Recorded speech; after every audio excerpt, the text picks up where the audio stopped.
19h à Alger, c'est l'heure de votre bulletin complet de l'information sur Al24 News et à la une de l'actualité. Le bilan provisoire des victimes en Libye est particulièrement lourd ce mardi. Plus de 5000 morts sont à déplorer à la suite des inondations provoquées par le passage de la tempête Daniel à l'est du pays.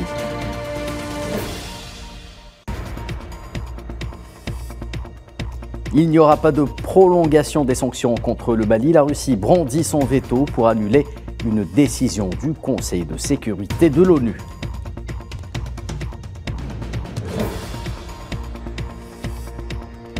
Et c'est par voie ferrée que le président nord-coréen Kim est arrivé ce mardi en Russie. Une rencontre est prévue avec le président russe Vladimir Poutine à Vladivostok.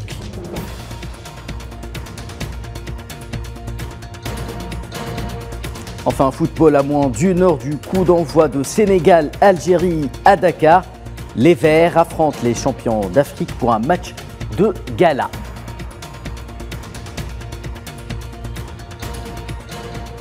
Madame, Monsieur, bonsoir. Le bilan des victimes des inondations qui ont frappé l'est de la Libye à la suite de la tempête Daniel ne cesse de s'alourdir. Il a atteint ce mardi plus de 5000 morts. La ville de Derna étant la zone la plus gravement impactée, alors que les secours médicaux évoquent entre 9 à 10 000 personnes portées disparues. Neylaït Hamouda. Des voitures empilées les unes sous les autres, des routes complètement recouvertes par les eaux, totalement impraticables. Les inondations provoquées par la tempête Daniel ont fait des ravages dans le nord-est de la Libye, causant des milliers de victimes. Si la tempête a provoqué des inondations dévastatrices dans de nombreuses villes, c'est à Derna que les destructions ont été les plus importantes. La ville, déclarée sinistrée, s'est retrouvée sous les eaux. Ici, l'eau a atteint les 3 mètres de hauteur, conséquence de l'effondrement de plusieurs barrages, d'impressionnantes coulées de boue, ainsi que des routes et bâtiments effondrés. Les autorités municipales ont imposé un couvre-feu, ordonné l'évacuation de plusieurs zones par mesure de sécurité et les écoles enfermées. Secourir à tout prix, jour et nuit, dans des conditions de travail pas évidentes, voire dangereuses, des centaines d'habitants sont toujours bloqués dans des zones difficiles d'accès. L'heure est au ravitaillement. Un élan de solidarité est en marche pour la collecte d'aide humanitaire. Des associations se sont mobilisées pour offrir des denrées aux sinistrés. Qualifiée par les experts de phénomène extrême en termes de quantité d'eau tombée, la tempête Daniel a dévasté plusieurs régions de Grèce, Turquie et de Bulgarie, faisant au total une trentaine de morts. Et le chef de la diplomatie algérienne, Ahmed Attaf, sur instruction du président Abdelmadjid Tebboune, s'est entretenu par téléphone avec le président du conseil présidentiel libyen, Mohamed El Menfi. Attaf a renouvelé à cette occasion les condoléances de l'Algérie au nom du gouvernement et du peuple. Le chef de la diplomatie algérienne a également assuré son interlocuteur de la disposition de l'Algérie à apporter à la Libye son soutien sous différentes formes. Ahmed Attaf a par ailleurs informé Mohamed El Menfi que le président Tebboune suit de très près l'évolution de la situation en Libye.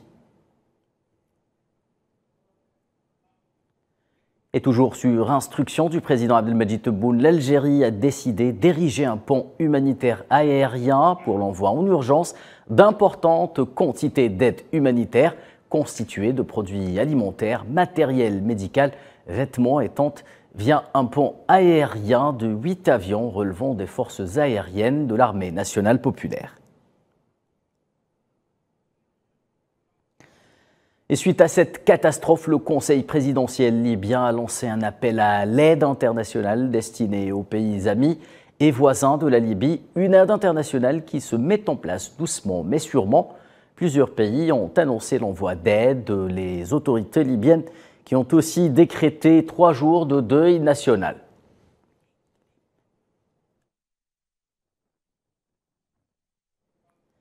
Et dans ce contexte, le responsable de la Fédération internationale de la Croix-Rouge et du Croissant-Rouge tire la sonnette d'alarme quant au nombre important de victimes et de disparus. Le nombre de morts est énorme et pourrait atteindre des milliers Vraiment, nos sources d'informations indépendantes nous confirment que le nombre de personnes disparues s'élève à ce jour à plus de 10 000 personnes. En attendant l'acheminement de l'aide internationale, les secours se poursuivent depuis hier pour tenter de retrouver des survivants, notamment dans les zones difficiles d'accès. Au milieu des cadavres, la recherche s'organise avec les moyens de bord. Mohamed Wali Belchaban. Retrouver d'éventuels survivants au beau milieu de ce chaos, telle est la mission que ces hommes se sont donnés. Les inondations résultant de pluies torrentielles récurrentes mais inhabituelles ont laissé de nombreuses régions de la Libye dans un état de désolation. Il s'agit d'une forte tempête et d'une inondation qui a complètement détruit la ville d'Al-Baïda. Cette école avait une structure complète. L'inondation l'a détruite, ainsi que toute la ville.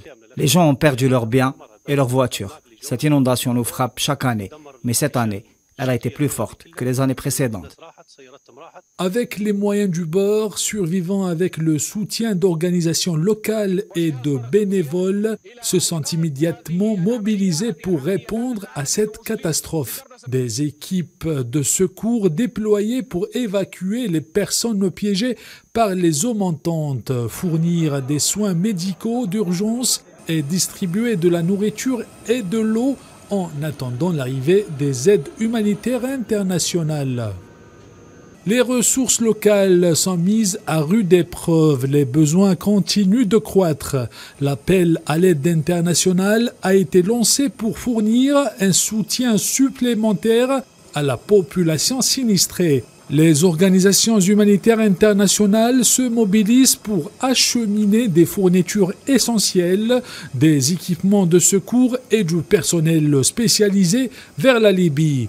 S'il est crucial de maintenir l'élan de solidarité pour aider le pays à se remettre de cette catastrophe naturelle dévastatrice, la Libye, avec le soutien de ses amis et des pays voisins, se relèvera de cette épreuve et se reconstruira plus forte que jamais. Et cette tempête d'une extrême violence qui s'est abattue sur la Libye, phénomène plutôt rarissime en mer Méditerranée, ayant surpris plusieurs pays du bassin, qu'en pensent les experts du climat? Élément de réponse dans ce sujet signé Amal Amzian Zitouni. Daniel, une tempête qui balaie le sud-est de l'Europe et qui s'est glissée vers le nord-est de l'Afrique. Début septembre 2023, les très fortes intempéries ont provoqué d'importantes inondations et des glissements de terrain en Turquie, en Bulgarie et en Grèce, avant d'arriver jusqu'en Libye. Les experts en risque naturel pensent que ce phénomène météorologique est directement lié à l'épisode de forte chaleur que connaît le bassin méditerranéen. Le coup de chaleur actuel est dû à une situation météo dite en oméga, par rapport à la forme de la lettre grecque oméga. Un anticyclone chaud et sec coincé entre deux gouttes froides, les pieds de l'oméga, vers lesquels converge beaucoup d'humidité. La situation est assez rare, elle se produit moins d'une fois par an en moyenne. Mais le contexte de réchauffement climatique fait que ces masses d'air contiennent de plus en plus d'humidité. L'attention des experts du ciel se porte maintenant sur l'évolution de cette tempête. Ils se demandent s'il s'agirait d'un cyclone méditerranéen. Certains ont constaté ces dernières années que la Méditerranée pourrait changer complètement ses caractéristiques. La mer Méditerranée est devenue un hotspot de ce qui se passe dans les océans de la planète.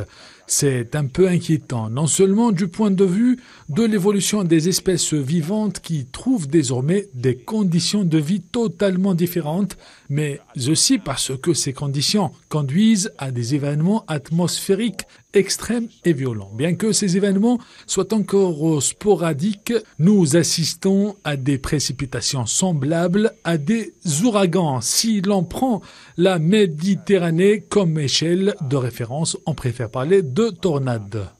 En attendant les dernières inflexions du ciel, la question se pose de l'adaptation des pays face à ces catastrophes coûteuses en vie et en matériel. Et en pleine tourmente à la suite du séisme dévastateur qui l'a secoué, le Maroc décline l'offre d'aide algérienne. Selon un communiqué du ministère des Affaires étrangères algérien, le royaume marocain a informé l'Algérie qu'il n'a pas besoin de l'aide humanitaire proposée au peuple marocain. Le communiqué en question ajoute que le gouvernement algérien prend acte de la réponse officielle du Maroc et en tire les conséquences évidentes.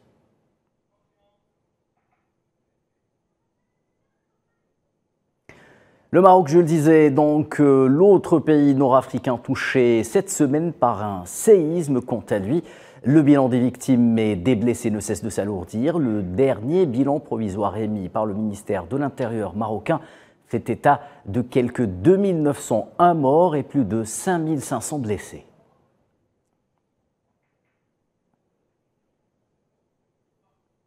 Et dans certaines régions du Maroc, le niveau de destruction serait total. C'est le cas à Amizmiz, un village dévasté au sud de Marrakech. Des centaines de survivants sont toujours en attente des aides d'urgence, et ce, plus de 3 jours après le séisme.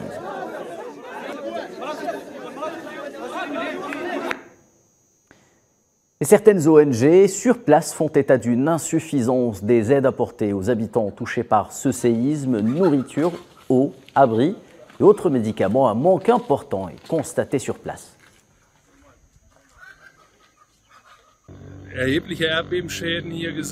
De quoi les gens ont-ils besoin maintenant? Ils ont besoin de nourriture, de vêtements, d'eau fraîche, d'hygiène, de couverture, de tentes. C'est ce qui est disponible ici. Mais on nous a dit que cela ne suffisait pas pour tout le monde.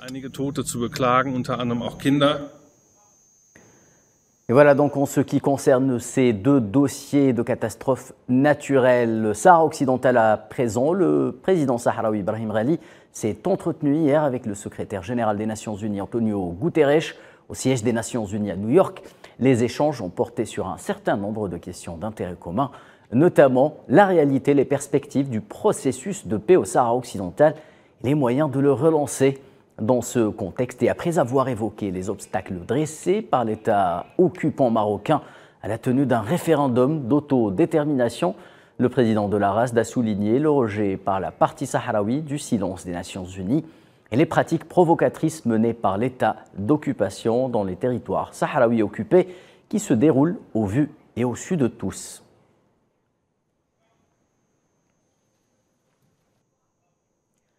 Actualité nationale à présent, le président algérien Abdelmadjid Tebboune a présidé ce mardi une réunion du Conseil des ministres consacrée au projet de loi de finances rectificative pour l'année 2023, ainsi que des exposés sur la rentrée scolaire et universitaire, le suivi de la disponibilité des produits de large consommation sur le marché national, outre des décisions importantes relatives aux préoccupations des citoyens.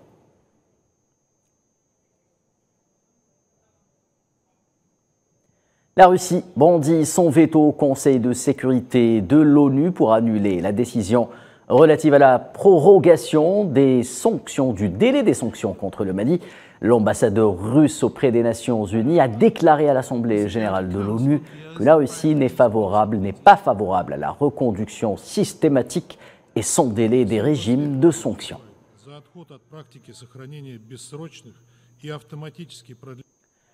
Mali toujours, la compagnie aérienne Sky Mali a annoncé annuler ses vols de la semaine à destination et en provenance de Tombouctou et Gao dans le nord du pays, à la suite d'une attaque dans le périmètre de l'aéroport de Tombouctou.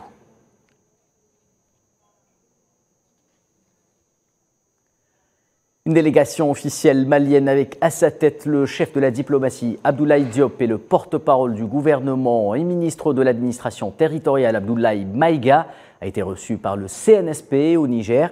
La délégation malienne a remis aux autorités de transition nigériennes une lettre du président de la transition malienne Assimi Goïta.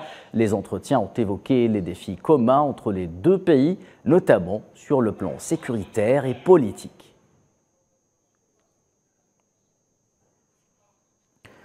Proche-Orient, les forces d'occupation sionistes ont arrêté mardi 23 Palestiniens dans différents gouvernorats relevant de la Cisjordanie occupée. L'armée sioniste a pris d'assaut plusieurs régions à Beit Lahm et arrêté 11 Palestiniens, indiqué dans un communiqué le club des prisonniers palestiniens qui a également fait état de l'arrestation de 4 Palestiniens à Naplouse.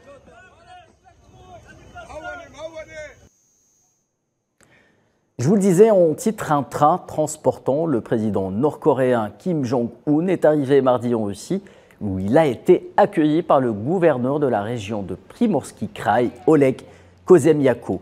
Selon plusieurs sources, une rencontre avec le président russe Vladimir Poutine serait prévue dans la ville de Vladivostok. Nous avons rencontré ici, il y a 4 ans, Kim Jong-un, président de la République de Corée du Nord. Nous attendons avec impatience le lancement de projets communs pour le développement du tourisme et de l'agriculture avec la Corée du Nord. Il ne fait aucun doute que notre conversation s'articulera autour de la construction. Notre commission locale étudie donc attentivement les mécanismes. Nous espérons également que les mesures de restriction en matière de santé et de prévention des épidémies de la Corée du Nord nous permettront d'avoir des engagements plus étroits. Pour conclure, football, l'Algérie, donc je le disais en titre, affrontera son homologue sénégalaise ce soir à 20h au stade Abdoulaye Wade à Dakar. Une affiche de rêve pour la 10e rencontre amicale depuis 1977 entre les 2 derniers champions d'Afrique en titre. Bonne chance au vert de Jamel Belmadi.